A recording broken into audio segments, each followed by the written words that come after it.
Territory, le podcast cinéma des territoires isolés. You drove here? I'm sorry he stopped teaching the class. I look forward to it. hande komin holben 您这熊猫弄去。去了那什么满洲里，你又能怎么办？ Let's go, let's go. La politique, c'est comme une discothèque. Ici, ils l'ont appelé le paradise, mais ils sont trop cons. C'est une soirée avec le diable. Bonjour à toutes et tous, vous écoutez un nouvel épisode de Territory. Merci toujours d'être fidèles à notre rendez-vous. Dans ce nouvel épisode entretien, l'invité du jour, par son parcours et son expérience, rend exceptionnel notre podcast. Et vous allez très vite le comprendre avec l'introduction. Aujourd'hui dans Territory, c'est une première, c'est bien pour ça que l'exceptionnel est au rendez-vous. Et oui, enfin, il était temps qu'une invitée prenne place dans notre canapé rouge pour venir bavarder avec nous. C'est bien la preuve que le cinéma n'a pas encore accordé toute sa place à la femme au sens large du terme. C'est d'ailleurs un peu le sujet du jour, même si nous avons à cœur de l'évoquer comme nous le pouvons, quand nous le pouvons. Nous ne manquons pas de le rappeler que la charte de Territory se base sur la diversité des représentations cinématographiques. Notre invité a plusieurs cordes à son arc, ou plusieurs casquettes, comme diraient d'autres. D'abord reconnu dans la profession comme journaliste et critique, en particulier à la direction de la rédaction du magazine Première, après avoir été diplômée de Sciences Po et du CELSA.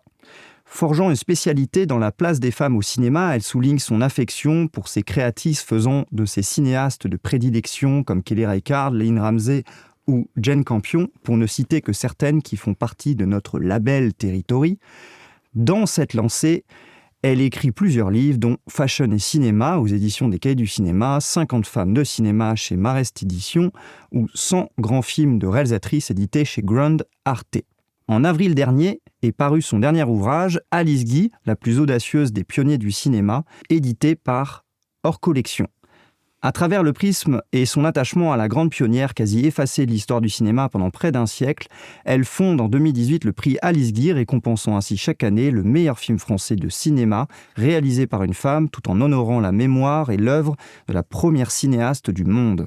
Cette année fut marquée par la récompense accordée au documentaire très intime et personnel Bye Bye Tibériade de Lina Soualem, construit autour de l'actrice Yam Abbas et sa terre natale au centre de tous les sujets d'actualité, la Palestine. Cette audace de récompenser une œuvre aussi actuelle montre que le prix Alice Guy ne connaît pas de frontières et a bien vu une volonté d'éclairer un cinéma du monde. Avec maintenant plusieurs déclinaisons du prix, comme par exemple au Festival du film au féminin de La Réunion et le Festival du film court de Brest. Par ailleurs, en parallèle à la promotion de son dernier livre, notre invité accompagnera Alice Guy dans une mise à l'honneur sur sa période américaine pendant le Festival du film américain de Deauville. Entre devoir de mémoire et cinéphilie opérante, nous avons le privilège en ce jour de pouvoir ouvrir cette heure de conversation en toute sérénité. Bonjour Véronique Lebrise, bienvenue dans Territory. Bonjour et merci pour cette présentation dithyrambique. J'espère que je serai à la hauteur. Mais oui. Eh bien, merci d'avoir accepté cette invitation. Non, merci à vous. Laetitia, tu avais tout simplement envie de commencer parce qu'on parle d'Alice Guy. Oui, je voulais commencer par évidemment une bonne partie de ton travail et ce pourquoi je t'ai rencontré d'ailleurs. Moi, je me suis rendu compte la première fois que je t'ai rencontré que j'ai fait 5 années de fac de cinéma à Rennes 2 et je n'ai jamais vu un seul film d'Alice Guy. Aucun prof ne m'en a parlé, on parlait toujours des mêmes cinéastes, pionniers, etc. La plupart du temps, c'est vrai que mes profs ne mentionnaient même pas de cinéastes femmes, à part Agnès Varda. Mais donc, je pense que j'ai analysé aucun film réalisé par des femmes. Voilà, je voulais juste commencer par ça pour dire que même quand on étudie le cinéma, on part quand même avec des grosses lacunes là-dessus. Et ton travail est très important pour ça aussi. Du coup, j'aimerais qu'on commence par parler avec toi de qu'est-ce qui t'a donné envie de t'intéresser à Alice Guy, qu'est-ce qui s'est passé dans ta vie ou pourquoi maintenant et pas avant, voilà. Alors, comme tout le monde, moi j'ai découvert Alice Guy par hasard déjà, ça c'est la première des choses, et très tardivement. La première personne qui m'en a parlé, c'est Julie Gaillet, qui avait fait un documentaire qui s'appelait Cinéaste pour la télévision, où elle était allée interroger des réalisatrices en leur demandant est-ce qu'il existe un cinéma de femmes. Et ça, c'était en 2012. Et puis, j'avais été invitée, en fait, comme j'étais journaliste, j'étais invitée à la projection de presse où elle était. Et donc, j'ai été allée discuter avec elle à la fin. Et elle mentionne comme ça un peu... c'est pas comme si tout le monde connaissait Alice Guy. Okay. C'est vrai, je ne connaissais pas du tout. Donc, je suis rentrée chez moi, je suis allée sur Wikipédia, comme tout le monde. Ouais. Il y avait 3 lignes. Et là, je me suis dit, mais quand même, c'est incroyable qu'il y ait si peu de choses. Alors, c'est plus le cas maintenant. Hein. C'était vraiment 3 lignes sur Wikipédia. Ah oui, il y avait quasiment rien. Ouais, vraiment. C'est dingue. Et donc, ça m'a intéressée. Je me suis demandé comment j'allais pouvoir trouver des informations sur elle. Donc ça, on est en 2012. Moi, je venais de quitter Première. Je venais de créer Ciné Woman, qui était donc une sorte de blog, en fait, site internet qui était dédié justement aux femmes et au cinéma. Et mon ambition au début, c'était plutôt de m'adresser à des spectatrices. J'avais pas compris. Je comprenais bien j'avais le pressentiment, l'intuition qu'il y avait quand même une différence de traitement qui était majeure entre les hommes et les femmes dans le cinéma. Mais à l'époque, ça n'intéressait absolument personne, en étant très honnête. Et puis en fait, c'était assez mal vu les campagnes de pub s'adressaient plutôt aux hommes. Enfin, moi, à Première, j'avais été obligée d'aller voir plein de films que je ne serais pas allée voir spontanément, en fait. Donc, notamment tous les blockbusters américains, tout ça. Et là, je me disais, mais quand même, il y a un souci, mais je ne savais pas trop comment prendre le sujet. Donc, justement, alors, Julie Gaillet, en fait, et Mathieu Bisson, parce qu'ils étaient co-réalisateurs sur ce film-là, m'ont ouvert la porte, en fait, d'une certaine façon. En fait, ont permis de structurer un peu ce que je pensais. J'ai commencé à m'intéresser à Alice Guy. À ce moment-là, à chercher systématiquement, en fait, toutes les informations que je pouvais trouver, les rares chiffres qu'il y avait, en fait, les rares études qui étaient disponibles, parce que moi, je suis une ancienne journaliste économique, en fait, au départ, donc il faut que ce soit assez rationnel, en fait, dans la démarche. Et puis voilà, de fil en aiguille... je me suis dit, quand même, c'est incroyable qu'elle ne soit pas plus connue. En même temps, quand je questionnais, en fait, mes collègues critiques disaient, non, si elle n'est pas connue, c'est parce que c'était nul, hein, faut pas te faire d'illusions. Donc, c'est parce qu'il y avait une raison, quoi. Voilà. Et finalement, un peu par hasard, en 2015 ou 2016, ma fille est partie travailler à la Banque mondiale à Washington et elle m'a demandé de l'accompagner. Et je me suis dit, tiens, je vais faire des recherches à la Library of Congress. Et puis, j'avais le projet d'écrire ce livre, 50 femmes de cinéma, là. Et je voulais évidemment commencer par Alice Guy. Et en lisant les documents américains, la Library of Congress, c'est miraculeux. Hein. Il y a 3 fois plus ou 10 fois plus de documents qu'à la BNF. Donc, c'est... Okay. Et là, je me suis aperçue qu'en fait, c'était pas parce que c'était nul. Mais t'étais restée là-dessus, vraiment ? Non. Oui, parce que je savais pas, on voyait pas ces films, c'était compliqué. Enfin, t'as pas eu accès à... là-bas, si, en fait. Ah, pas avant, du coup. Non. Là-bas, on avait accès à ces films. Il y avait Emmanuel Gaume qui avait fait un livre, mais je crois que c'est un petit peu plus tardif aussi, on commençait de temps en temps en étant vraiment très, très vigilant à ce qu'il y ait de temps en temps une petite projection à Paris, mais vraiment qui était sous le manteau et tout ça. Mais là-bas, il y a un service audiovisuel et ils étaient super contents. Ils m'ont dit, tiens, enfin une Française qui vient s'intéresser à Alice Guy. Et donc, ils m'ont abreuvé de documents.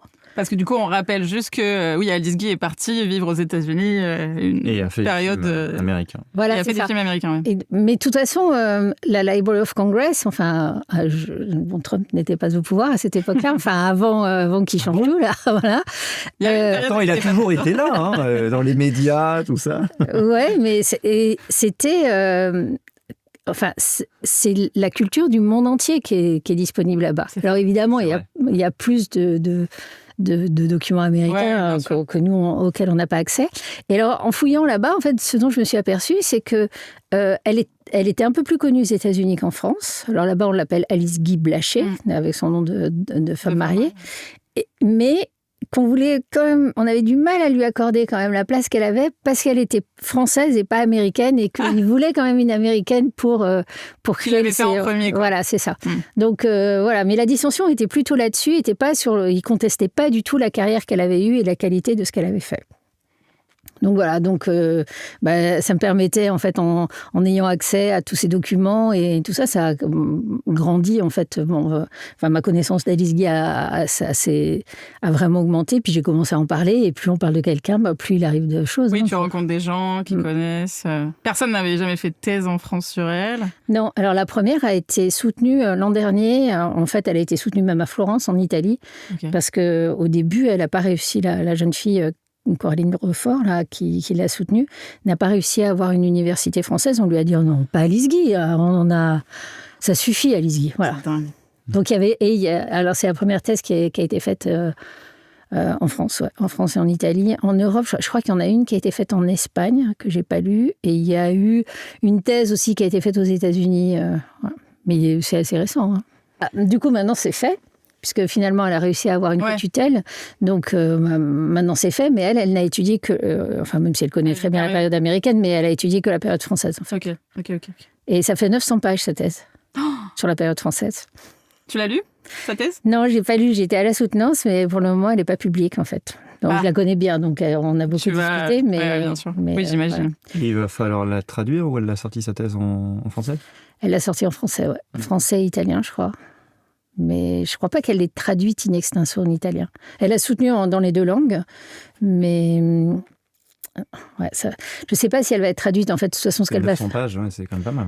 Oui, puis elle va sans doute faire une... je suis sûre qu'elle va faire ça, parce que le prix Alice Guy va soutenir d'ailleurs ça. Elle va faire une version allégée, en fait, qui sera publiée. Et peut-être que là, ce sera traduit. Alors, je ne sais pas, parce que moi, par exemple, mon livre, j'ai fait tout pour essayer de le faire traduire en anglais. Parce que la thèse, elle date quand même c'était Alison McMahon, elle a déjà quand même pas mal, il y a quelques années. Et du coup, on a retrouvé beaucoup de choses depuis, en fait, sur Alice Guy. On a beaucoup avancé. Alice Guy, la recherche a vraiment avancé dessus. Donc, elle a au moins 10 ans, sa thèse. Donc, ce serait bien de publier une biographie à jour. Ouais. On peut, vu que tu disais que tu avais eu accès aussi à ces films, parler de La Fée aux choux, qui est considéré comme le premier film de fiction du monde. C'est ça, non ?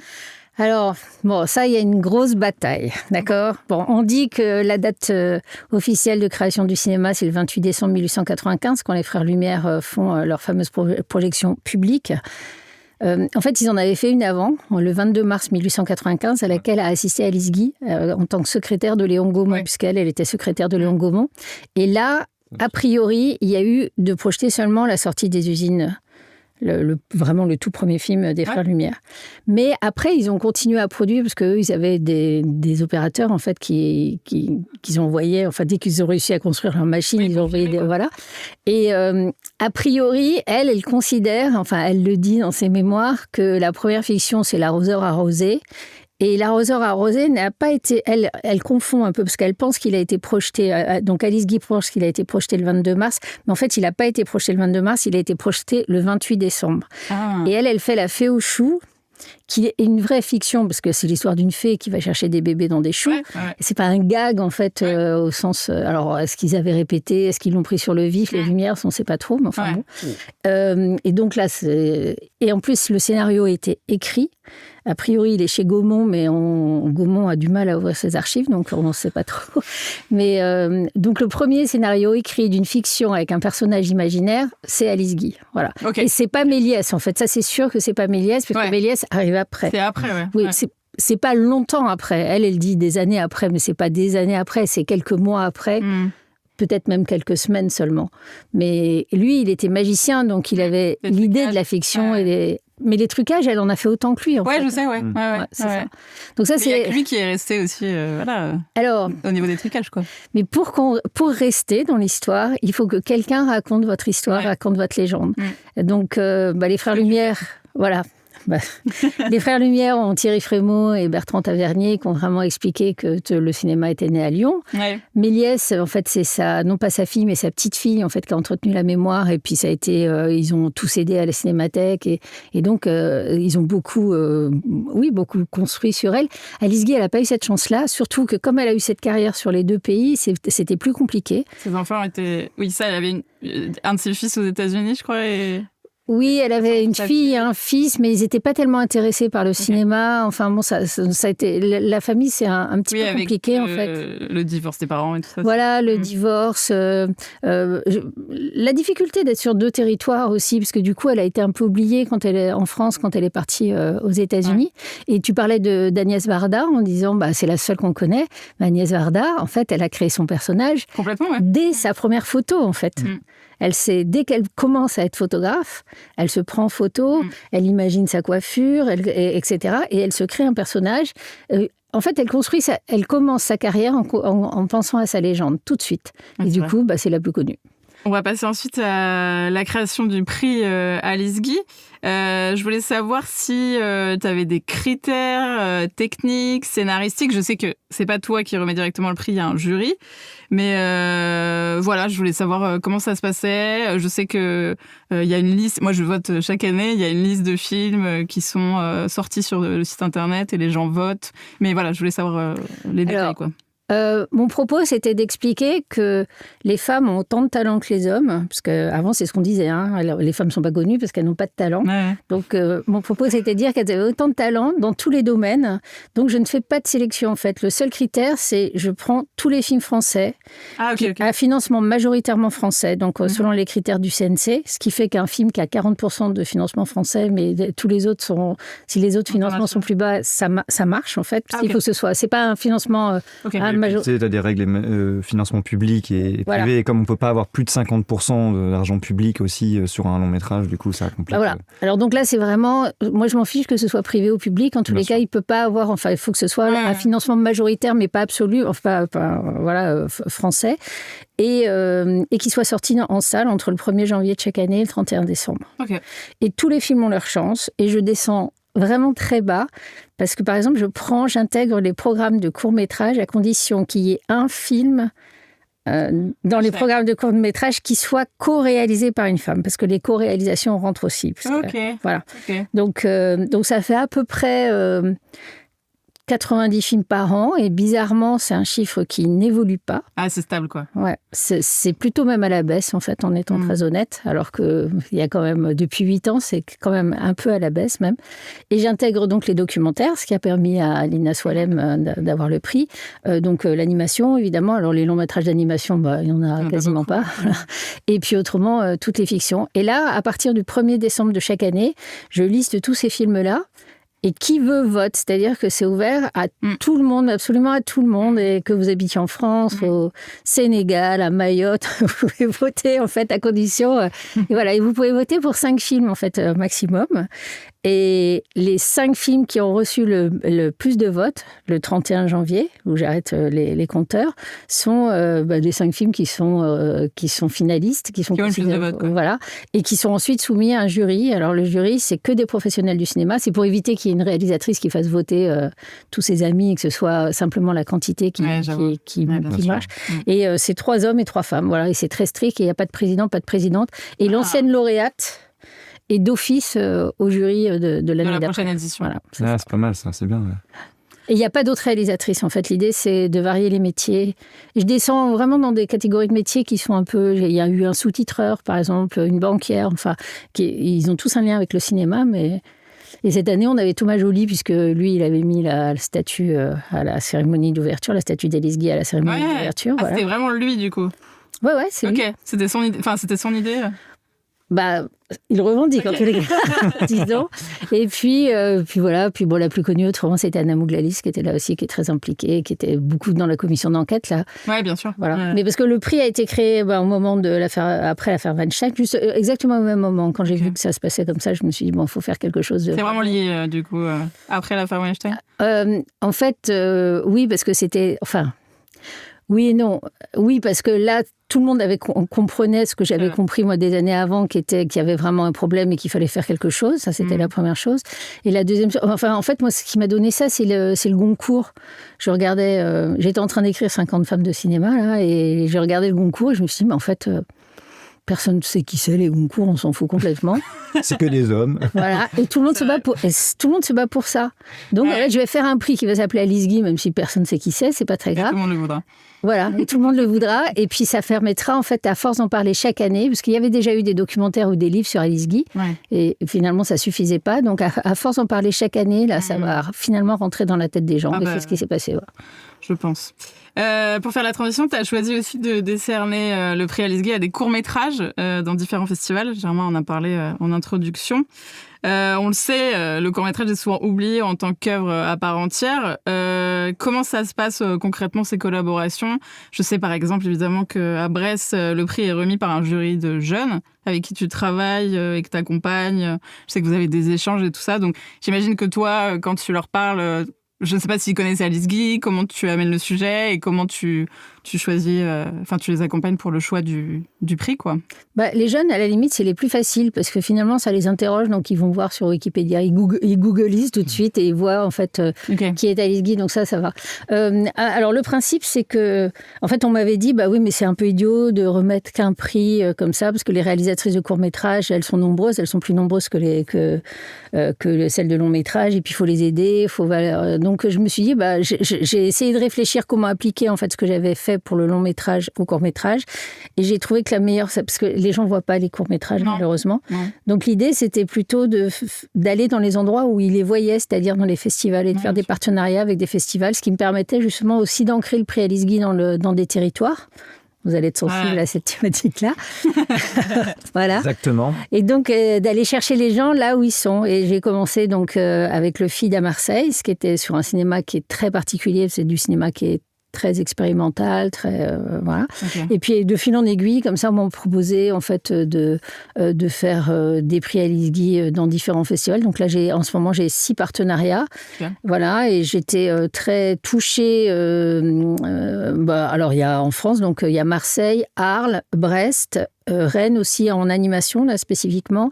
Le Nikon, et ça c'est intéressant parce que le Nikon c'est des tout jeunes et qui n'ont pas encore conscience que ça va pas être facile pour les filles de faire du cinéma. Donc voilà, ça peut les aider.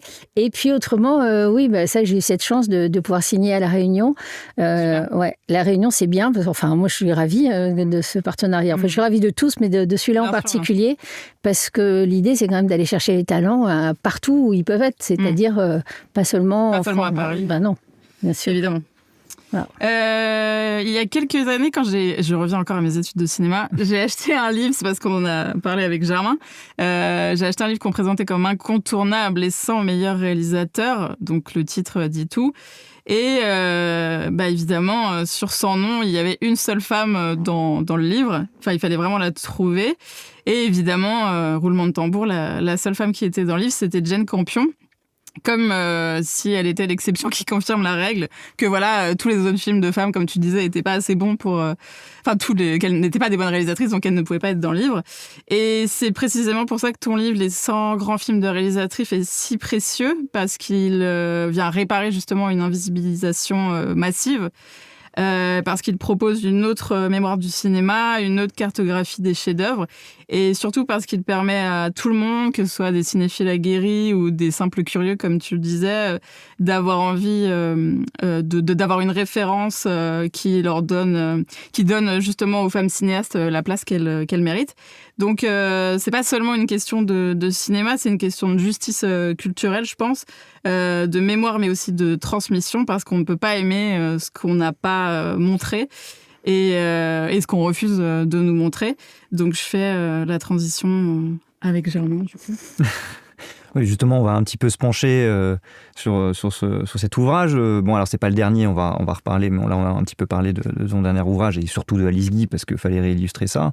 Mais justement, on va se pencher un petit peu, en tout cas en ce qui nous concerne, sur malheureusement pas les 100 films que tu évoques dans ton ouvrage, mais sur quelques films, et d'ailleurs pas tous, parce qu'on s'est rendu compte qu'il y avait beaucoup plus de films de territoire que ce qu'on pensait dans le monde, et c'est ça qui est bien, en tout cas de représentation, et que peut-être finalement les femmes cinéastes, on s'en parlait en off tout à l'heure, étaient peut-être beaucoup plus présentes finalement dans des histoires, des récits régionaux, territoriaux ou de territoires isolés.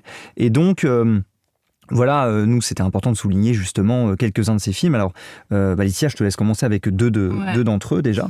Moi, j'ai noté Persépolis, qui est dans ton livre, de Marjane Satrapi, co-réalisé avec Vincent Paronneau.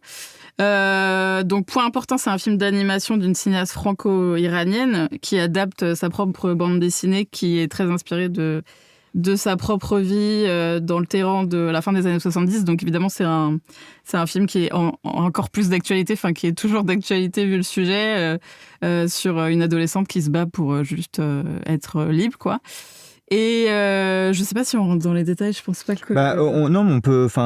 Comment Persépolis, par exemple, pour toi, était essentiel à mettre dans ce livre, justement? Qu'est-ce qui te paraissait essentiel à, justement, donner une place à ce film-là, par exemple?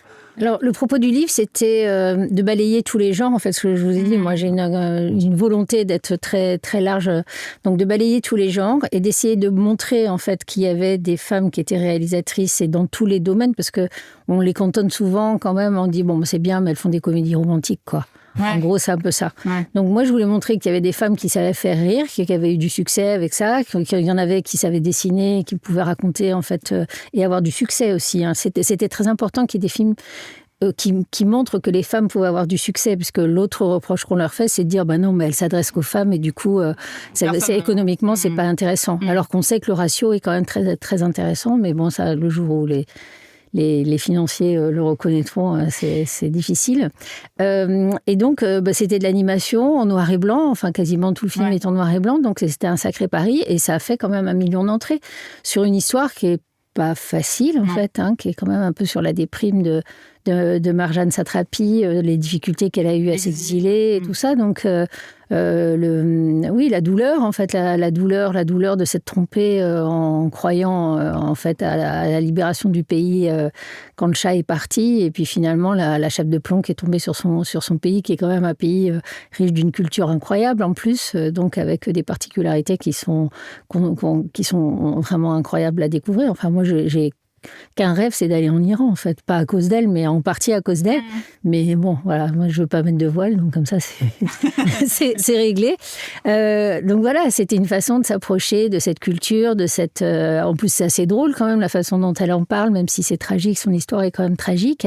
Et pour moi, c'était incontournable. C'était un des premiers... Alors, c'est pas le premier, parce que quand même, le premier long métrage d'animation qui reste au monde dans l'histoire du cinéma, c'est celui d'une femme aussi, quand même, de Lotte Reininger, donc les de 1926, je crois, mais donc quand même, elles ont cette puissance de créatrice qui est quand même incroyable. Et donc là, c'était un des premiers dessins animés qui a eu un destin international. Je crois qu'elle est allée à l'Oscar, d'ailleurs. Ils ont été nommés aux Oscars. Ouais, voilà. Et ils ont eu le César du meilleur film d'animation. Voilà, c'est ça. Et le film est super. Les voix étaient top. Là, c'était Catherine Deneuve et Chiara Mastroianni. Enfin, franchement, et même, c'est un plaisir de le regarder encore. Et ça marche auprès de tous les publics. Même les plus jeunes sont quand même saisis. Alors que ça pose des questions sur la place de Dieu, par exemple. Elle le représente, elle l'insulte. Enfin, elle est culottée quand même là-dedans. Complètement. Et j'imagine que le film a été interdit dans plein de pays. En Iran, sans doute. J'imagine. Oui. On peut demander confirmation à Hassan, qui est iranien. Ah, peut-être. Ah, oui. Pourra nous dire, nous donner confirmation. Je voudrais juste revenir sur Alice Guy, parce que c'est une obsession quand même chez moi. Je voudrais juste, quand on parle de cinéma de territoire, enfin, j'en ai parlé avec Germain hier, en fait, donc, elle est un peu arrivée par hasard, puisqu'elle était secrétaire, et donc on lui a confié quand même la création artistique, disons, de Gaumont à la création de Gaumont. Donc, elle a fait d'abord des films en France, où elle raconte en fait un peu la vie parisienne. Elle raconte aussi du cinéma de territoire par moment, quand elle va en Camargue filmer, par exemple, des choses comme ça. Mais enfin, ça, c'est presque anecdotique. Mais en tous les cas, quand elle part en 1907, quand Léon Gaumont l'envoie en 1907 aux États-Unis, départ qu'elle ne choisit pas, elle arrive aux États-Unis en 1910, elle crée son studio, et là, elle change complètement de cinéma. C'est-à-dire que, d'abord, elle est maîtresse de son propre studio, donc elle fait ce qu'elle veut, c'est elle qui se produit et qui réalise, et elle fait un cinéma qui est lié, en fait, aux États-Unis. C'est-à-dire qu'elle fait des films de cow-boy, elle fait du western, enfin des genres de cinéma qu'elle ne connaissait pas et qu'elle avait. Donc, en fait, elle a adapté complètement son cinéma à la demande locale et donc au territoire dans lequel elle était ancrée. Donc, dès le départ, en fait, le cinéma des femmes, ça se passe comme ça. Sans doute pour être en symbiose le plus possible avec son public. Parce que Ou parce que les femmes ont plus l'habitude de s'adapter, je sais pas. Moi, je pense que les femmes, elles ont conscience du lien qui peut les unir. En fait, elles sont assez pragmatiques, en fait, parce que la vie les force à l'être. Et donc, voilà, elle fait une œuvre, elle veut que ça plaise. Et donc, l'adéquation, en fait, entre son public est très importante. Elle ne pervertit pas son art pour plaire au public, c'est pas ça que je dis. Mais en tous les cas, ce qu'elle cherche, sa démarche, c'est quand même de s'adresser à quelqu'un et s'adresser à un public en fait qui est quand même différent de celui qu'elle a connu en France. Et donc son cinéma change vraiment. C'est un cinéma qui est beaucoup plus basé sur la nature, par exemple, alors que son cinéma parisien, c'est un cinéma de studio. Là, elle va filmer la nature, elle va filmer les grands espaces, etc. Donc en fait, évidemment que ça a une importance en fait. Donc dès le départ, c'est quand même comme ça que ça se passe, puisque c'est la première. Même si en 1906, elle est plus toute seule, mais c'est quand même la première. Mais c'est important de le dire. Et on précise aussi que c'est La Fée aux choux est le premier film de ton livre, de ce livre, oui. de ce oui. de 100 grands films. Ouais. On démarre avec ce film-là, et tu en reparles un peu plus dans ton ouvrage sur Alice Guy, évidemment. Oui, et puis en plus, il y a une contestation sur la date, mais ça, je vous laisse découvrir ça en achetant le livre. Voilà. Et en lisant le livre. Voilà. Bien sûr, bien sûr. Sia, tu peux parler peut-être du deuxième film ? Oui, moi j'avais noté aussi dans ton livre Fish Tank, qui est donc le second long métrage de la cinéaste britannique Andrea Arnold. Le film a eu un prix du jury à Cannes, mais voilà, le film raconte la vie d'une adolescente dans une banlieue anglaise quand même assez défavorisée.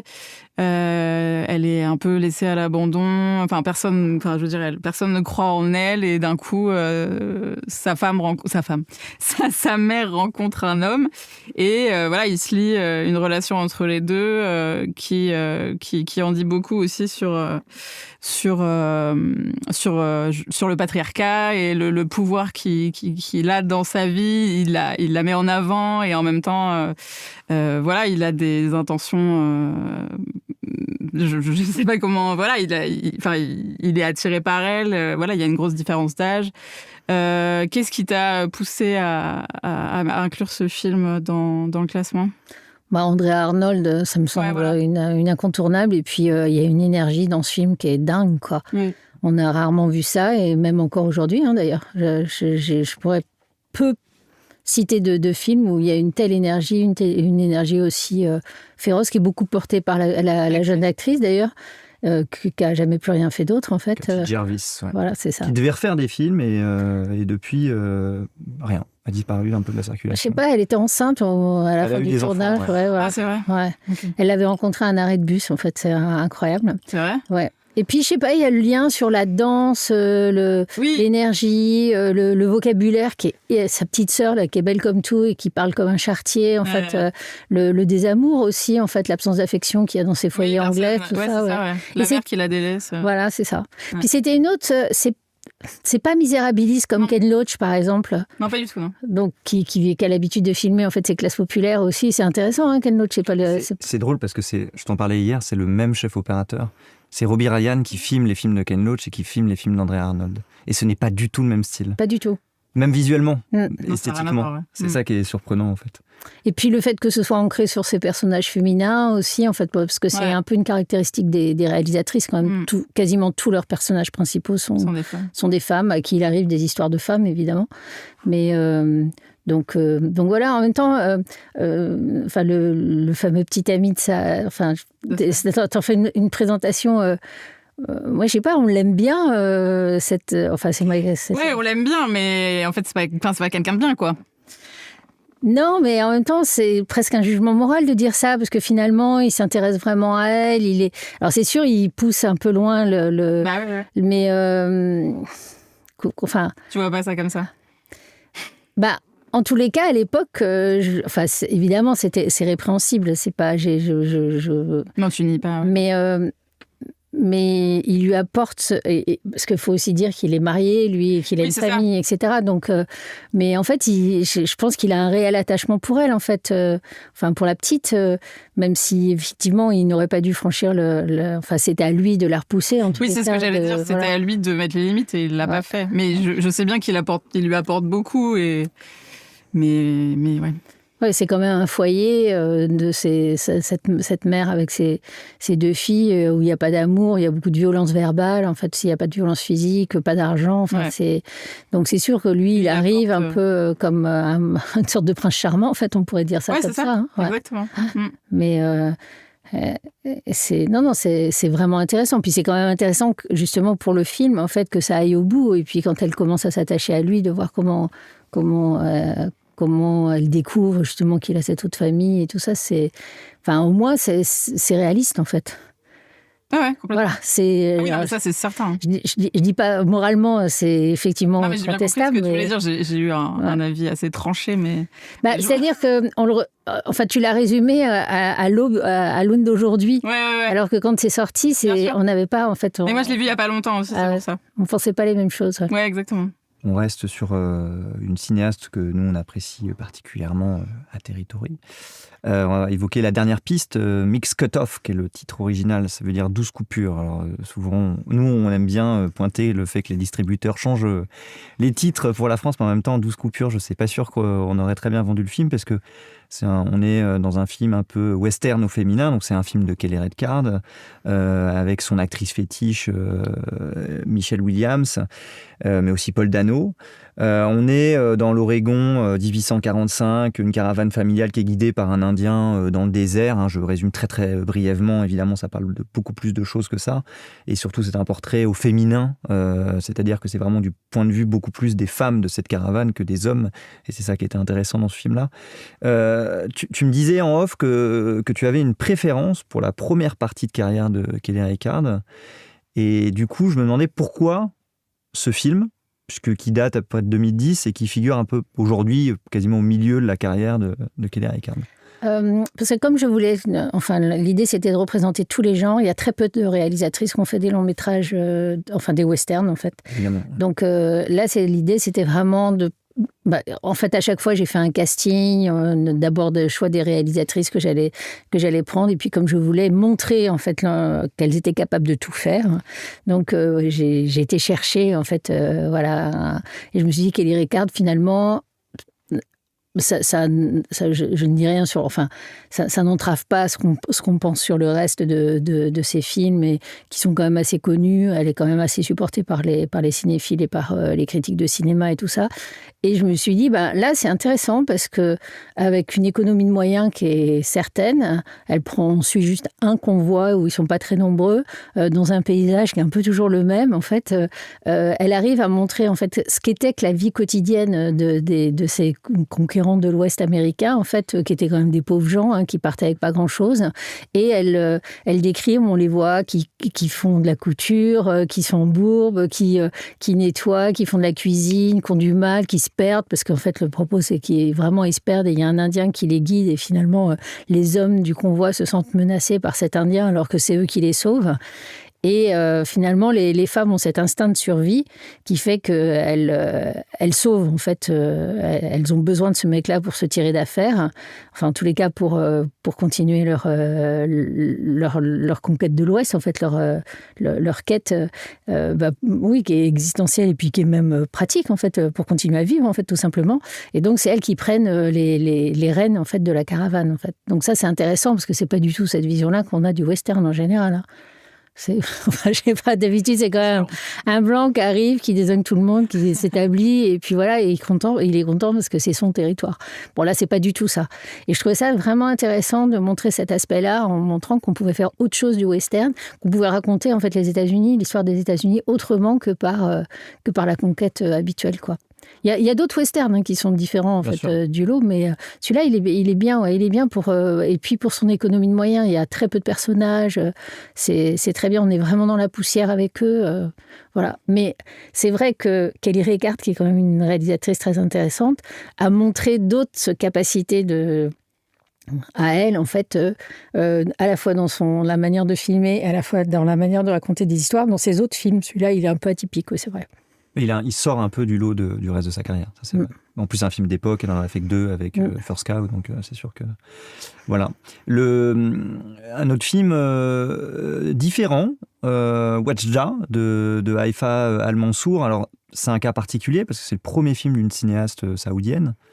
C'est le premier film saoudien. Oui, et c'est le premier film saoudien. Tout court. Voilà. Tout court. Mais j'ai exprès souligné le premier film d'une femme saoudienne parce que c'est encore plus c'est encore plus fort, je trouve, marquer le coup là-dessus. Et on précise que c'est un film qu'elle a tourné depuis sa voiture. Hein, c'est une anecdote quand même assez particulière. Cachée dans une voiture au talkie-walkie. Parce que les femmes n'ont pas le droit de travailler dans la rue. Voilà, exactement. Et puis il faut sortir voler, tout ça, etc. Et de diriger des hommes dans la rue, en fait. Okay. Mais alors, elle a choisi un pitch assez simple, c'est-à-dire qu'on embête beaucoup moins les enfants, et le personnage principal de son film, c'est une jeune fille, mais c'est quand même un sujet compliqué, puisque c'est une jeune fille qui veut faire du vélo dans un pays où les jeunes filles n'ont pas le droit de faire de vélo. Et où les femmes, à l'époque, n'avaient pas le droit de conduire. Alors, ça a changé, paraît-il. Oui, bon, j'imagine que c'est pour des raisons évidentes de citer ce film-là, mais comme tu mets un film par année, pourquoi particulièrement ce film-là, justement Alors, je ne mets pas un film par année, mais par contre, ce que je voulais, c'était des films ils sont classés par ordre chronologique. Ça donnait l'impression qu'il y en avait un par année presque, d'accord. Non, mais là, c'était très intéressant parce que le cinéma n'existait plus en Arabie Saoudite depuis 35 ans. Et il y avait eu des courts-métrages qui avaient été tournés, mais il y avait longtemps. Il n'y avait pas une seule salle de cinéma, quand même, en Arabie Saoudite. Ça a changé depuis, mais... Et elle arrive, une femme... Et elle arrive à faire un long métrage qui critique le régime quand même, parce que effectivement, c'est la petite qui veut faire du vélo, mais sa mère est répudiée par son mari puisqu'elle ne peut pas lui donner un fils, etc. Et sa mère est très dépendante, justement, se retrouve dans une situation financière compliquée. Elle est prof, sa mère, et c'est quand même très critique sur le Coran, sur les écoles, les écoles coraniques, enfin, ou les écoles publiques, je ne sais pas trop en fait dans quel type d'école elle est. Et puis surtout sur sa volonté d'avoir, effectivement, enfin pour nous c'est complètement aberrant qu'une petite fille puisse pas faire du vélo alors que son copain puisse en faire. Et donc le propos est quand même assez puissant contre justement ce régime qui était effectivement aberrant. Et grâce à elle, en fait, grâce à Aïfa Al-Mansour, parce que le film a quand même eu beaucoup de succès, a été notamment en Occident, le cinéma est revenu en fait en Arabie Saoudite. Donc elle avait vu que des DVD de toute sa vie.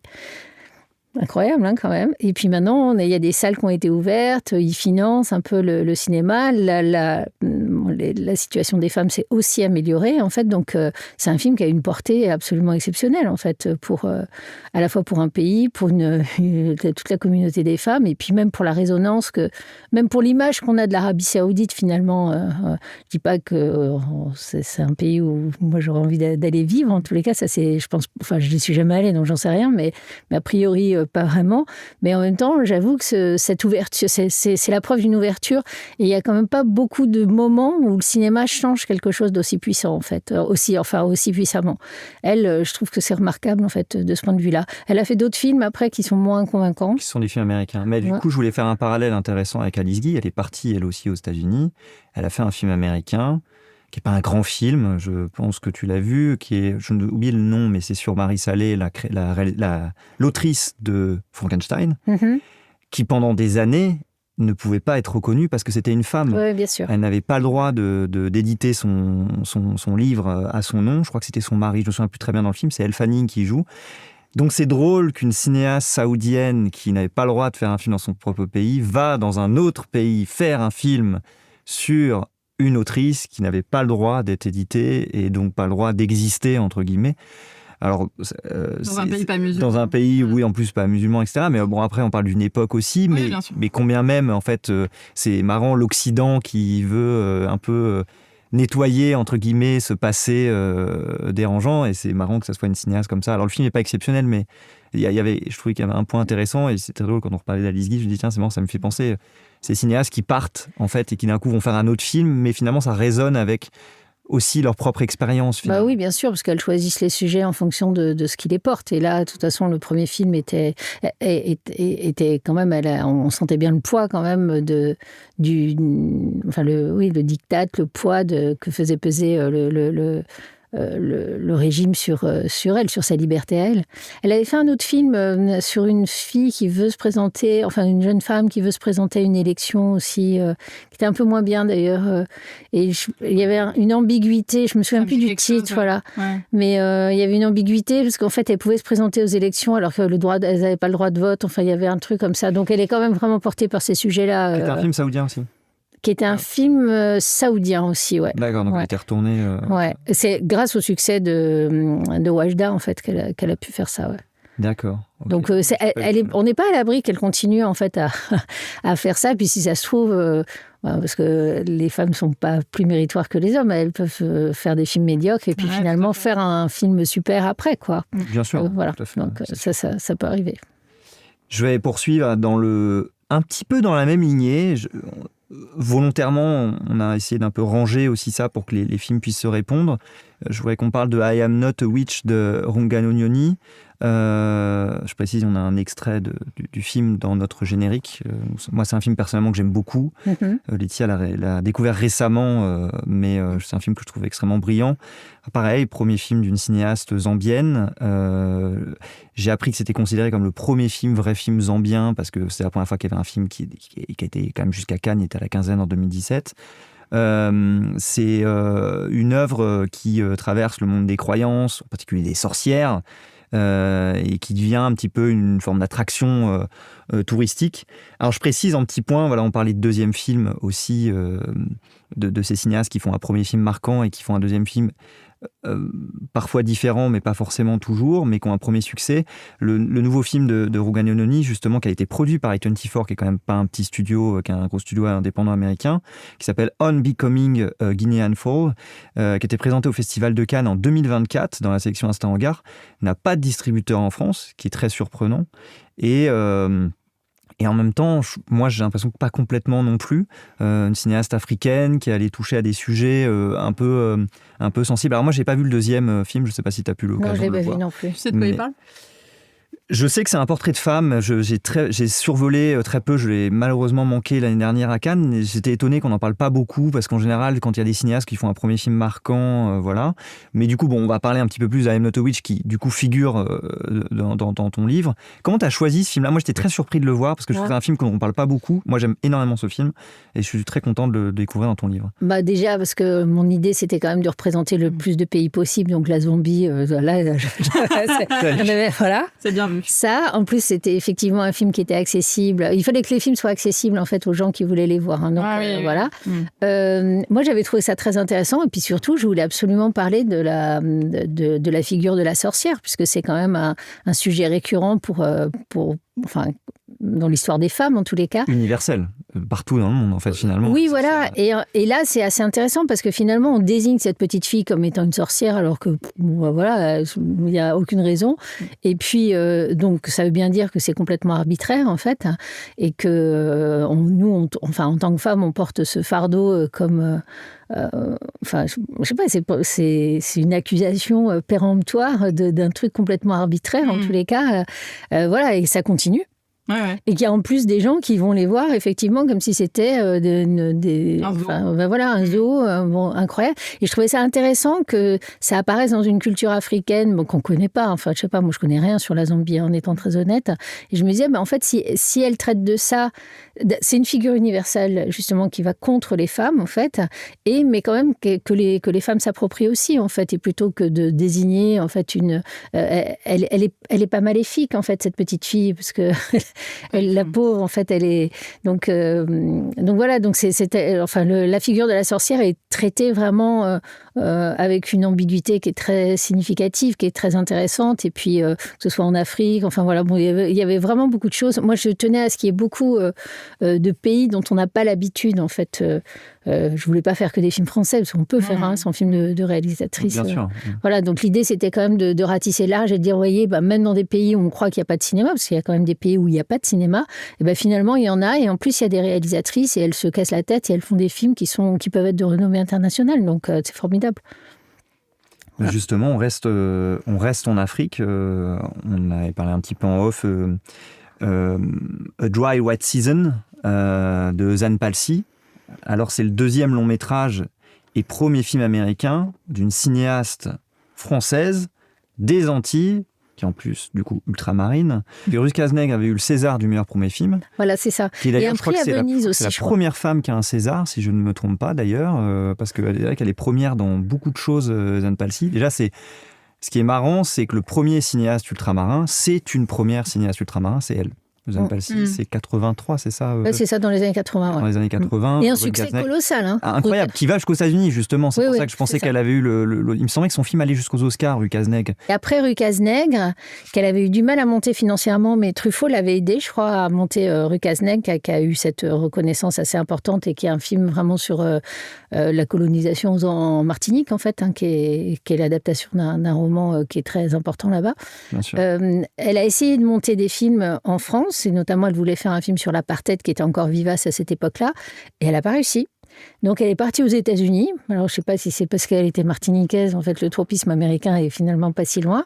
Et puis aux États-Unis, on a trouvé que son récit, alors c'est une adaptation d'un livre d'André Brink, on a trouvé que pourquoi pas en fait, et puis on lui a fait confiance d'une certaine façon. Elle a réussi à avoir le financement qu'elle voulait.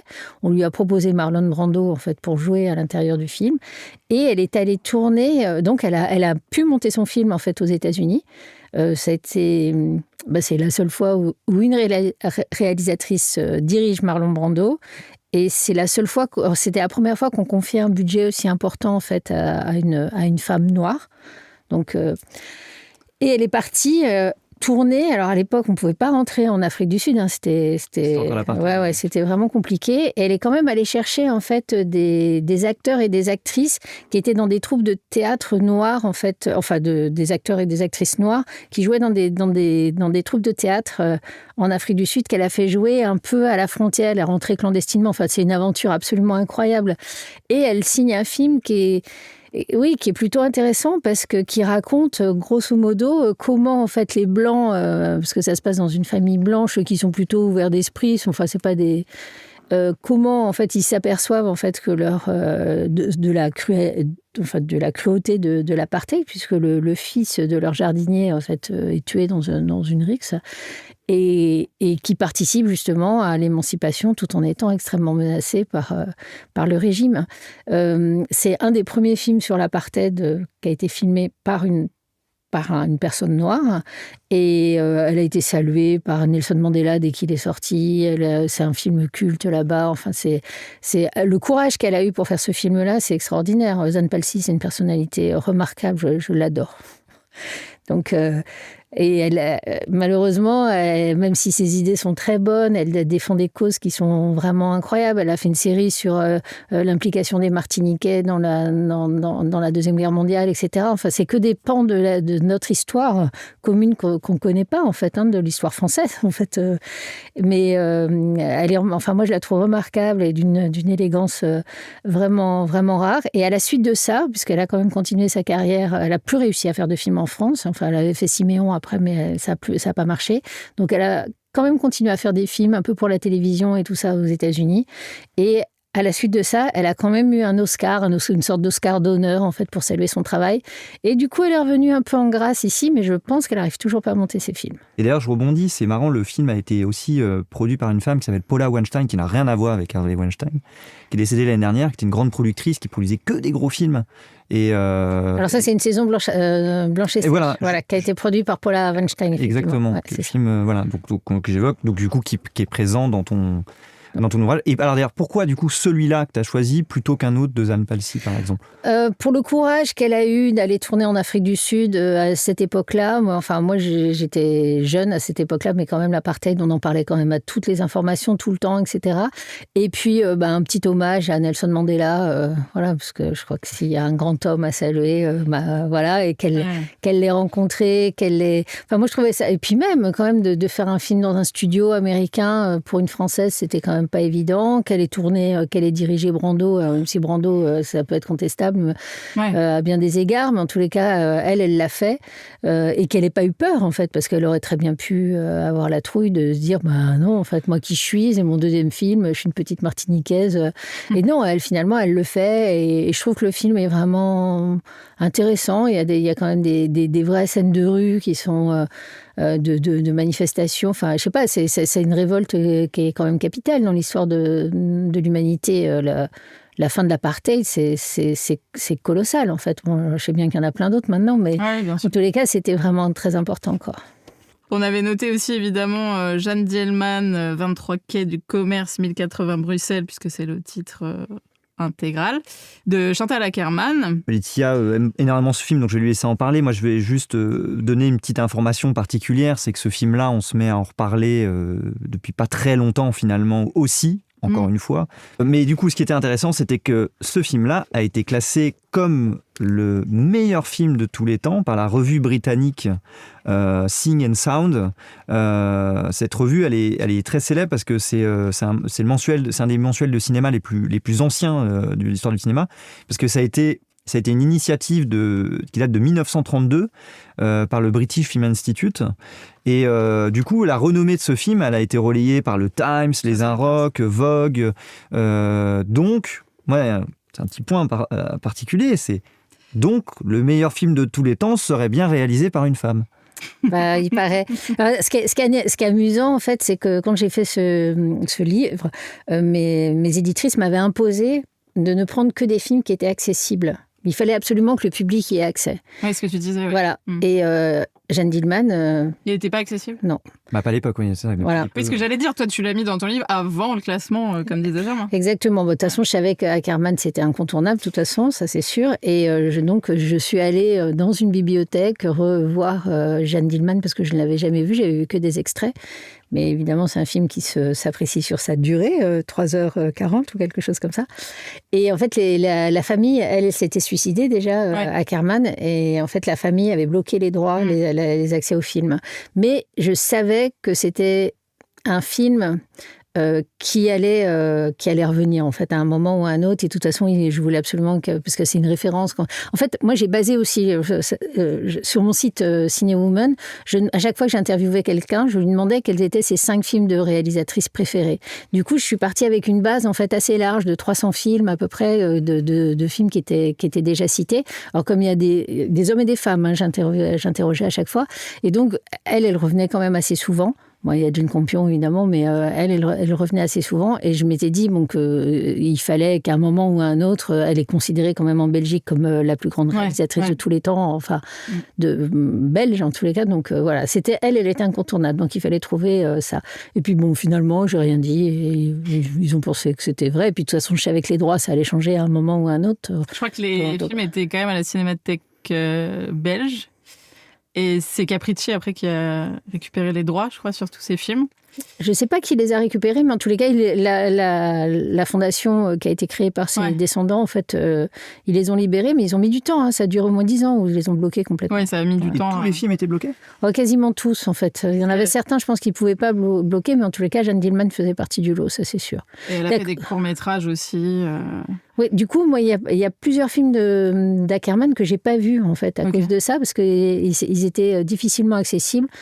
Donc je les vois au fur et à mesure, et bon, en plus c'est quand même un cinéma qui est assez particulier. Ouais, c'est ce que j'allais dire, c'est quand même, ils sont ressortis quand même en salle l'année dernière, après le festival de La Rochelle. Est-ce qu'ils les ont tous ressortis ? Parce que par exemple, j'avais pas vu La Captive, j'adore ce film. Il y était La Captive. Non, mais ils les avaient pas tous ressortis en fait. Bon, de toute façon, il va y avoir une autre.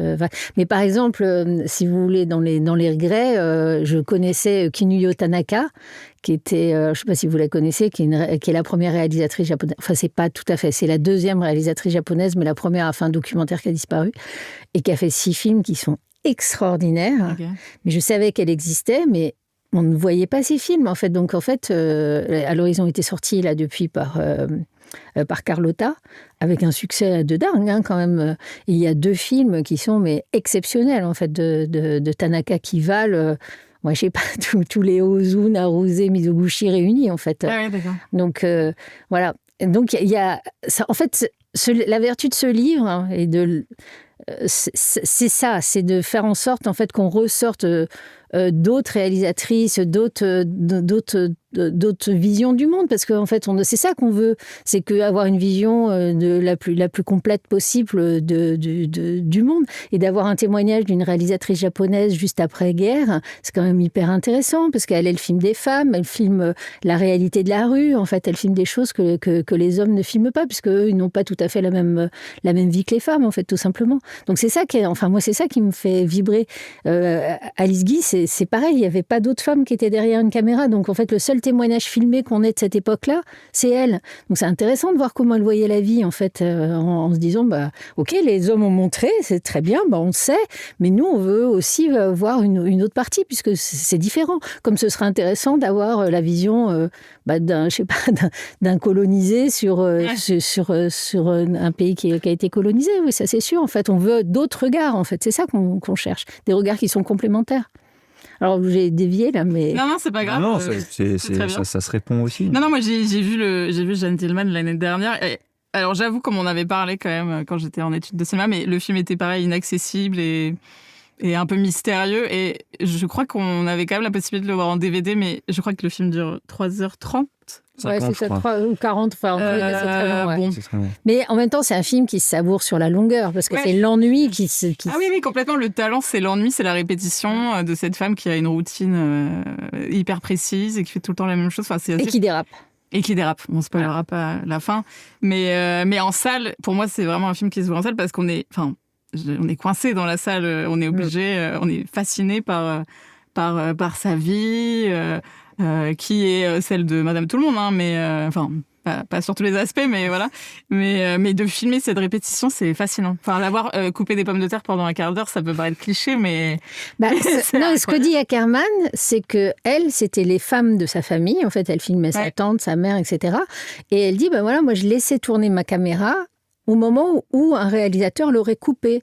D'où, effectivement, la banalité du quotidien, la répétition des gestes, le fait d'être grosso modo enfermée dans une cuisine, puisque de toute façon, en fait, les femmes, c'est le foyer, en fait. Elle est enfermée tout le temps, de toute façon. Voilà. Bon, il y a quelques scènes où elle est, où elle sort, mais elle va faire des courses, en fait, en gros. Et c'est vrai que la banalité du quotidien, c'est intéressant, en fait. Et ça concerne beaucoup de gens. Et le silence.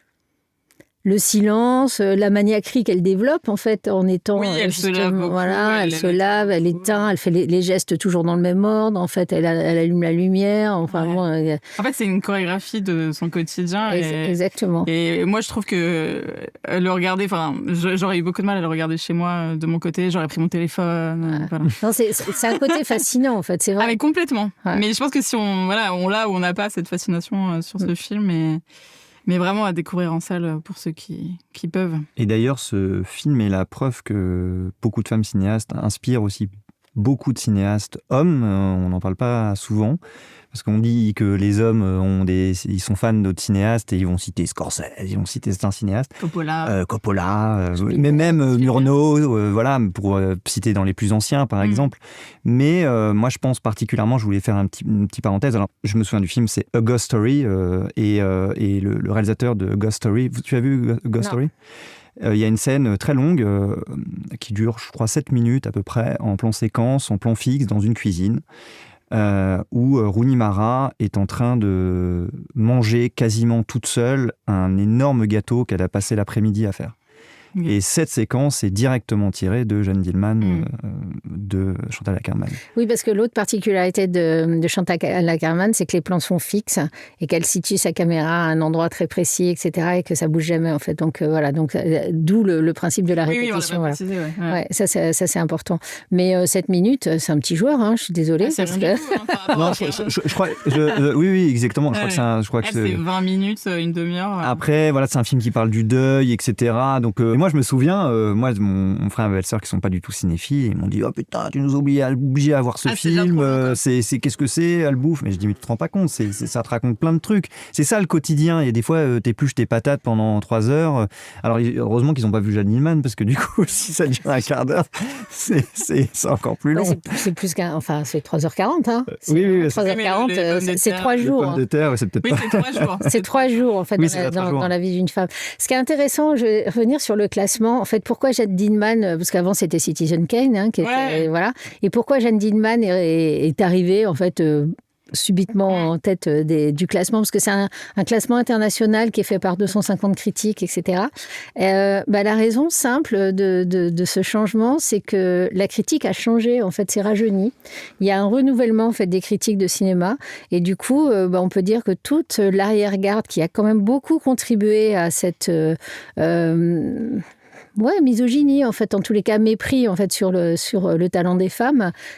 Ayant disparu, Jeanne Dielman a pu, enfin, Chantal Akerman, on va dire, a pu accéder, en fait, aux meilleures places grâce à ça, en fait. Donc, c'est bien une preuve. Un renouvellement des regards permet justement d'avoir un peu de considération en fait pour la fabrication des films de réalisatrices, quoi.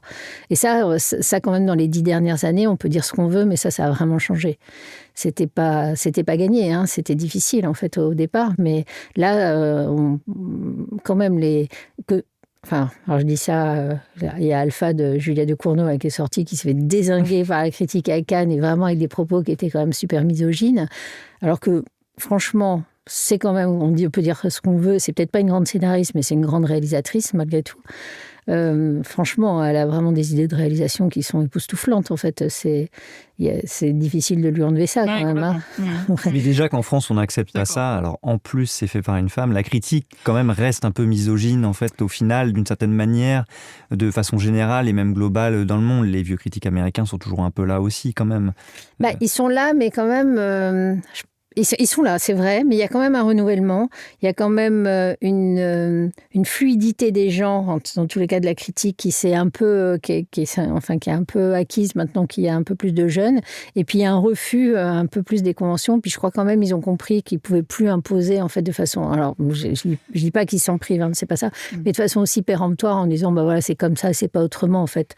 Et cette doxa là, nous on sait ce qui est bon et voilà. Et on sait que, on va pas citer d'endroits ou de personnes, mais on sait qu'il y a toujours des endroits de cinéma, que ce soit à Paris ou des festivals, qui justement sont toujours un peu dans cette doxa d'imposer certains cinéastes et en minimisant la place des femmes. Oui, mais ils ont tous été bousculés quand même. Même, je ne sais pas si tu fais référence à Cannes, mais même là, quand même, y a quand même, ce serait impossible qu'il y ait qu'il y ait aucune réalisatrice en compétition maintenant. C'est impossible. Alors que c'était le cas en 2012. En 2012, il y avait 0 réalisatrice en compétition.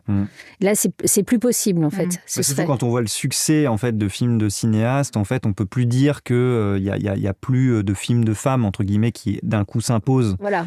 Il y a un vrai succès en fait qui existe même auprès du public et bien sûr. La profession peut pas nier que le public a quand même une certaine réponse. Alors beaucoup de cinéastes disent on fait pas de films pour le public, on fait des films parce que c'est une nécessité de leur raconter quelque chose, mais le public ou la critique répond aussi à des attentes, à des envies, et si on a envie que le cinéma se poursuive en tout cas, c'est parce qu'il y a des attentes et des envies. Donc les femmes cinéastes aujourd'hui qui ont une place spécifique. Mais Kelly Reichardt, c'est pareil. Moi, je sais que je l'entends beaucoup de mes camarades, moi, je ne suis pas critique de cinéma, mais j'ai beaucoup de camarades de ma génération, femmes comme hommes d'ailleurs. Il y a 3-4 ans, ils connaissaient très mal Kelly Reichardt. Elle fait des films depuis la fin des années 90. Donc, aujourd'hui, Kelly Reichardt, c'est presque un cliché de citer Kelly Reichardt comme une référence de cinéma indépendant américain.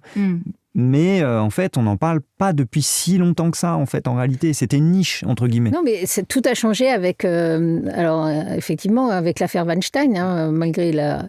On peut lui reconnaître ça.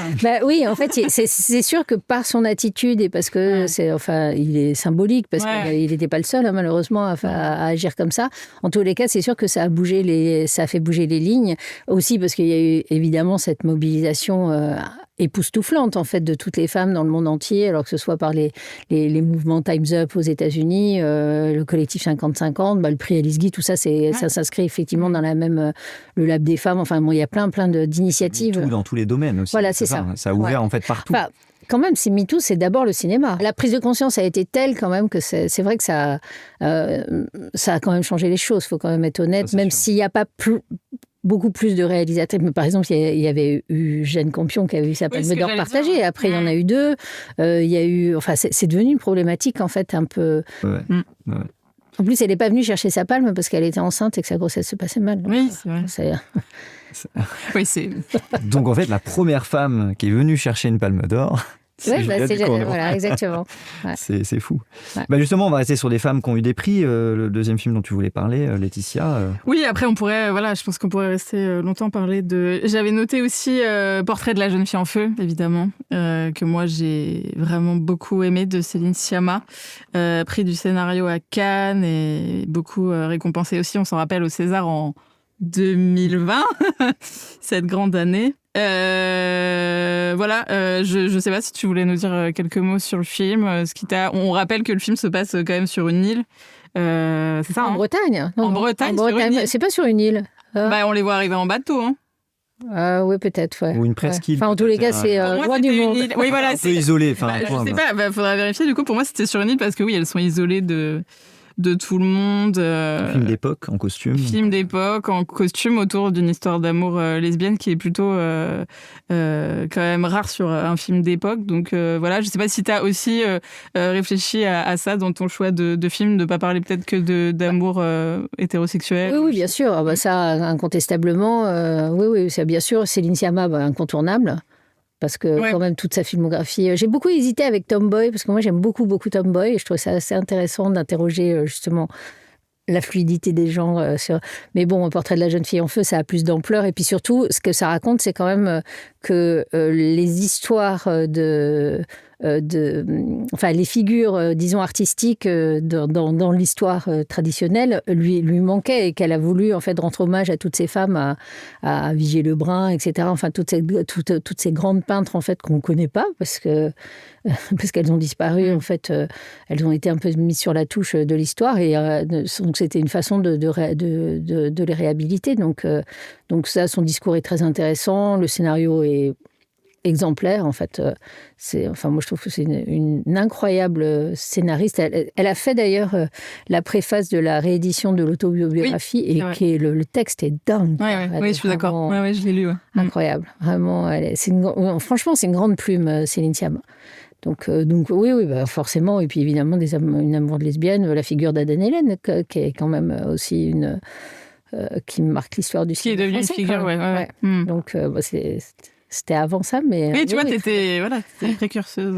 Oui, mais en même temps, on sait, en fait, quand on s'intéresse à un sujet, on sait très bien, en fait, ce qui va sortir, ce qu'il va y avoir. Alors, évidemment, je ne pouvais pas prévoir qu'elle allait se lever en pleine cérémonie. Non, évidemment. Mais qu'elle allait marquer. Voilà. Et que c'était quand même injuste que ce soit Polanski qui soit récompensé à sa place, ça, c'est vrai. On ne peut pas dire le contraire. On ne peut pas dire le contraire, non. On va évoquer des films qui t'ont interpellé récemment, parce qu'on évoque aussi l'actualité, et qui résonnent comme des œuvres de territoire. Alors, on va commencer avec un film que Laetitia et moi, nous n'avons pas vu, mais qui sort le 26 novembre, distribué par Jour de Fête. C'est Promis le ciel de Erich Siri, qui est le film d'ouverture de la sélection Un certain regard cette année à Cannes, et qui est en compétition actuellement là, au Festival du film francophone d'Angoulême. Qu'est-ce qui t'interpelle dans ce film-là ? Parce que on en a un petit peu discuté en off, mais qu'est-ce qui d'un coup résonne comme un film aujourd'hui, d'aujourd'hui, parce que j'ai l'impression que c'est un film qui résonne aussi beaucoup un peu avec les actualités, et puis c'est un film qui parle de l'Afrique et tout ça, et donc comment tu pourrais nous en parler très brièvement pour donner vie aux gens, et puis peut-être que nous on en reparlera quand le film sortira aussi. Alors juste pour résumer un petit peu l'histoire, donc c'est un peu l'histoire de 3 femmes qui accueillent en fait une petite fille dont elles sont toutes subsahariennes en fait, d'Afrique subsaharienne, et elles se retrouvent en Tunisie et elles sont coincées en fait sur le territoire de la Tunisie. Et alors à leur échelle, en fait, il y en a une qui est étudiante, il y en a une qui est un peu je sais pas comment on dit, escroc, je sais pas comment on dit au féminin, mais en tous les cas. Et puis autrement, il y en a une qui est un peu, qui est une grande prêcheresse, et elle recueille cette petite fille, et c'est leur quotidien, la façon dont leur relation va s'établir. Et je n'avais jamais vu, franchement, j'avais jamais vu un film qui racontait ça, et notamment qui racontait en fait ces femmes qui sont, on ne sait pas si elles sont coincées en fait en Tunisie, mais qui essayent de venir en fait pour améliorer simplement leur vie. Les gens quand ils migrent, c'est généralement pas pour autre chose.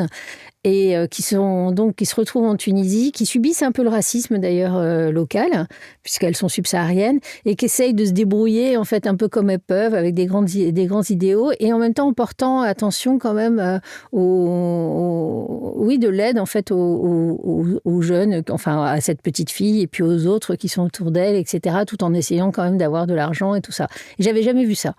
En fait, donc moi j'aime bien les histoires quand elles sont un peu inédites, en fait, quand elles m'apprennent quelque chose de la réalité actuelle. Et donc voilà, le film est très intéressant, très bien fait. Franchement, c'est une belle découverte. Pour moi, je ne connaissais pas cette réalisatrice, mais j'ai tout de suite aimé le film. Et je trouve que alors pour un territoire, ça c'est intéressant parce que c'est des femmes qui sont déracinées, qui sont passées chez elles, mais qui en même temps ont quand même l'ambition de s'intégrer là. On ne sait pas si elles vont venir jusqu'en France. En fait, c'est même pas la menace. Mais c'est un peu le trajet, en fait, comme ça. Voilà, je trouve ça intéressant qu'on traite, en fait, de ce sujet et qu'on ait cette écoute-là, puisqu'on a toujours l'impression, enfin, en tous les cas, c'est pas la vision qu'on a des migrants, disons. Bien sûr. Voilà. Donc, on ne connaît pas ce qui traverse en Afrique, qui est un long chemin. Voilà, c'est ça. Alors, on ne sait pas si elle s'arrête, en fait, en Tunisie ou pas. C'est un peu indécis.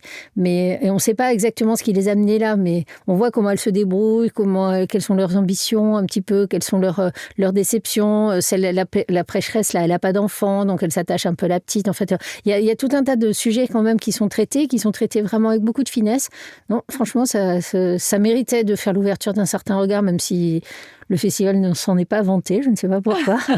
Mais c'est très intéressant. Franchement, un film hyper intéressant, bien filmé. C'est très chouette. Okay. Avec Aïssa Maïga, en fait, qui a un des rôles principaux.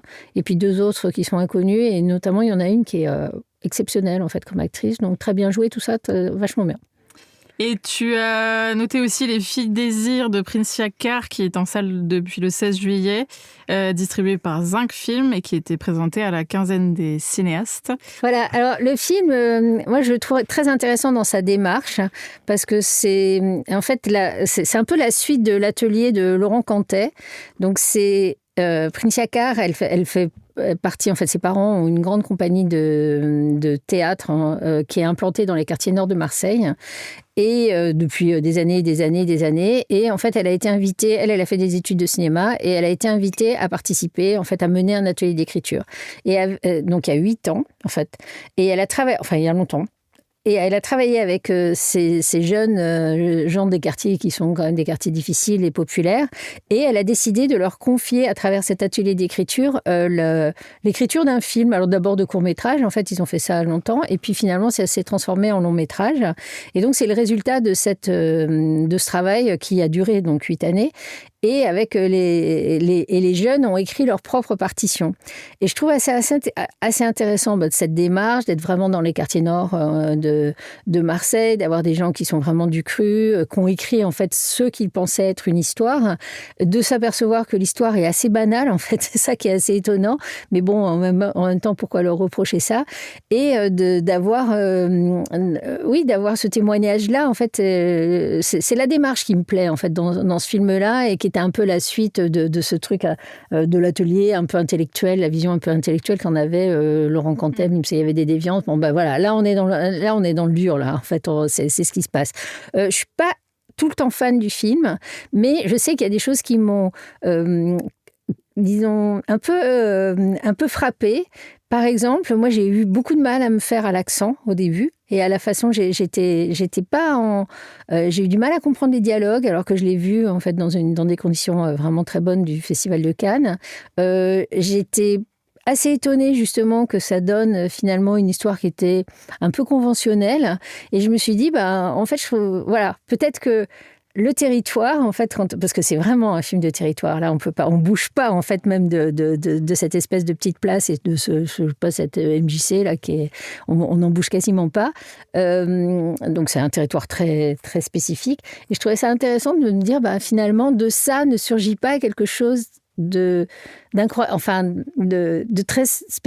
très différent, en fait. On s'attend à ce qu'il y ait, mais finalement pourquoi pas, en fait, parce que après tout on est habitué aux super émotions, au spectaculaire à tout prix. C'est pas le cas, voilà, mais en même temps ça a le mérite d'exister, donc voilà, je trouvais que la démarche était vraiment intéressante. Et puis en plus une petite pensée pour Princia Carr, dont La maman a perdu sa maison dans ces incendies là, à l'Estac. Donc la maison est complètement brûlée alors que c'était le lieu de ralliement de toute la famille, etc. Et ce lieu où ils faisaient leur répétition pour le théâtre aussi a brûlé. Donc voilà, bon, c'est un petit clin d'œil, disons, humaniste en fait, pour les féliciter quand même du chemin parcouru et de la démarche qu'ils ont tenue. J'aime bien, moi, ces gens qui se font impliquer, en fait, et qui revendiquent, en fait, ce qu'ils font. Voilà, même si le résultat n'est pas époustouflant, voilà, mais c'est pas grave. C'est un premier film, en plus, donc... Ben, merci beaucoup, en tout cas. Merci à vous. Toutes ces recommandations, tous ces films. Et puis, voilà, on va rappeler... c'est très important qu'il y a un hommage à Alice Guy donc au Festival du film américain de Deauville, donc tu seras présente pour pouvoir... Donc ça, c'est le 7 septembre. Le 7 septembre. Voilà. Il y en a un autre le 21 septembre à Montélimar aussi. Donc aussi sur le livre et sur Alice Guy, il y a une conférence aussi. Et puis j'espère qu'il y en aura plein d'autres. Voilà, donc. Mais en tous les cas, le premier, c'est effectivement le 7 septembre à Deauville. Et c'est la première fois que le Festival de Deauville s'intéresse à Alice Guy. Voilà, tout arrive. Mais du coup, par contre, oui, on précise, c'est sur sa partie américaine. Là, voilà, et c'est des films qui sont très difficiles à voir. Donc je crois qu'il y en a même un que j'ai jamais vu. Donc c'est vraiment des inédits qui ont été très très peu diffusés, etc. Donc là, c'est vraiment, ça vaut vraiment le coup d'aller à Deauville, en fait. C'est des films en 35 mm, ils viennent du coup de Washington, enfin... Ils viennent alors en 35 mm, oui, puisque en fait, à l'époque, on tournait en 35 mm déjà. Oui, alors c'est des films muets. Oui. Elle a fait des films parlants, hein. Enfin, elle a fait des films sonores avant, hein. Mais là, c'est des films muets et qui racontent effectivement... c'est des films qu'on a retrouvés, en fait, parce qu'effectivement, à un moment, on a commencé à retrouver des films d'Alice Guy dans les années 90. Donc avant, on ne voyait pas de films, en fait. Mais c'est des films qu'on a retrouvés à partir de ce moment-là. Quand une certaine réalisatrice québécoise qui s'appelle Marquise Lepage a commencé à s'intéresser à Alice Guy, elle est allée chercher les films et on a fait le lien entre les films qu'on ne savait pas à qui les attribuer et les scénarios, puisque les scénarios étaient disponibles. Juste avant, je voulais quand même repréciser que ton livre est disponible en librairie, enfin toutes les meilleures librairies, j'aime bien dire ça, mais partout, je pense que les gens peuvent l'acheter en ligne, je suppose aussi. Oui, bien sûr. Voilà. Mais que encore mieux, pour ceux qui iront au Festival de Deauville, ils pourront aussi te rencontrer et donc échanger sur Alice Guy et ton ouvrage. Donc Alice Guy, la plus audacieuse des pionniers du cinéma, donc de Véronique Lebrise pour nos auditeurs. Eh ben, merci encore une fois pour ta présence et tes mots. Voilà. Et puis j'espère peut-être à bientôt. Merci beaucoup. Merci de vous être intéressé au cinéma des réalisatrices. Et bonne continuation pour votre podcast. Merci. Pour nos auditeurs, si vous voulez suivre les actualités du podcast, il suffit encore et toujours de se connecter sur les plateformes d'écoute et la page Instagram @territory_podcast. Nana, Kwaheri, au revoir Kenavo, bonne journée ou bonne soirée. Et n'oubliez pas, le cinéma, c'est partout où vous vous trouvez. C'était Territory, un podcast produit par Shaman Labs, Hassan Kamrani, Gérobek et Romain Pourrieux. Réalisation et présentation, Germaine Le Carpentier, en collaboration avec Laetitia Bénéat. Composition et création musicale, Fred Auger, avec la participation de Mélanie Roux.